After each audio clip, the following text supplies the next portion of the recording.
Hello, अस्सलाम वालेकुम। मैं हल्द्वानी से रज़ा रहमान और मैं यहाँ बीआरटी आया और बीआरटी आके मैंने कुछ समझने की कोशिश की, क्योंकि मैं समझना इसलिए चाहता था कि मैं पिछले 10 से 12 साल से रिपेयरिंग कर रहा हूँ। मैं 12 से और ज़्यादा ही हो गया, 2008 से मैं रिपेयरिंग कर रहा हूँ। तो मैं बहुत अच्छे से सब कुछ जानता भी हूँ, लेकिन कहीं ना कहीं कुछ चीज़ों में कन्फ्यूज़न होती थी।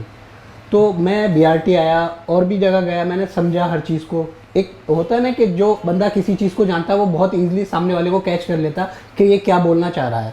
तो उसी के अकॉर्डिंग मैंने हर बंदे से मिला और उसको समझा कि ये क्या कहना चाह रहा है और ये कहाँ तक किसी को बता सकता है, किसी को पढ़ा सकता है। तो मैं यहाँ आया, तो यहाँ आके जो टीचर से मेरी मुलाकात हुई उनको मैंने समझा कि हाँ, इनको कितनी नॉलेज है और ये कितना एक स्टूडेंट को बता सकते हैं।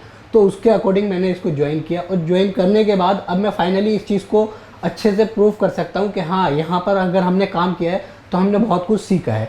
सीखा कैसे? जैसे कि एक फ़ोन के अंदर मल्टीपल आईसियाँ होती हैं, मल्टीपल लाइनिंग होती है।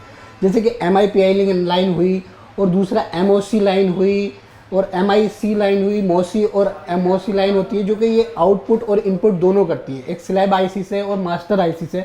तो इन सारी चीज़ों को आज तक हम नहीं समझ पाते थे कि ये सारी चीज़ें क्यों होती हैं और कहाँ होती हैं। जैसे कि हम ट्रेस करते हैं किसी भी डायग्राम में, तो वहाँ पर लिखा आएगा मोसी आईसी और मीसो आईसी, मीसो लाइन और मोसी लाइन।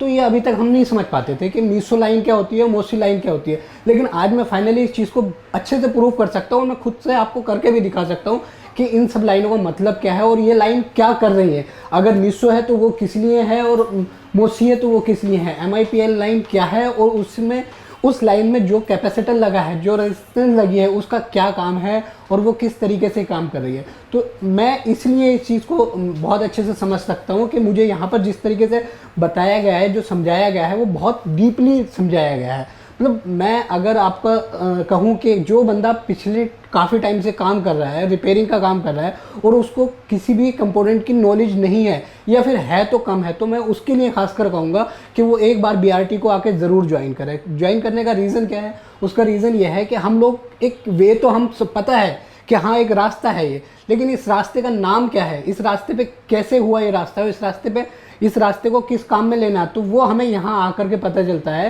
कि जब हम बेसिक से लेकर, मैं इतने से शुरू से रहा, मुझे अगर ज़ीरो भी पढ़ा तो मैंने कभी ये नहीं कहा कि ये सर मुझे आता है। मैंने उसको समझा, पूरे अच्छे से समझा। किस लिए समझा?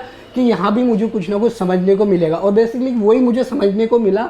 मैंने हर लाइन को आज समझा और एक लाइन, जो लाइन अगर उसका वोल्टेज इतना जा रहा है तो किस लिए जा रहा है? क्योंकि पावर है, तो पावर तो वहाँ पर आप VPH लाइन भी दे रही है और वीरेज लाइन भी दे रही है। तो वीरेज लाइन किस आईसी को दे रही है? उस वीरेज लाइन को किस लिए देना है? क्योंकि उस आईसी को वोल्टेज कम चाहिए, VPH वाली लाइन को जो है वोल्टेज ज़्यादा चाहिए, तो दोनों पावर ही दे रही है ना। तो मुझे ये सारी चीज़ें यहाँ आकर के समझ आई कि वीरेज लाइन का क्या काम है और VPH लाइन का क्या काम है, बक लाइन का क्या काम है।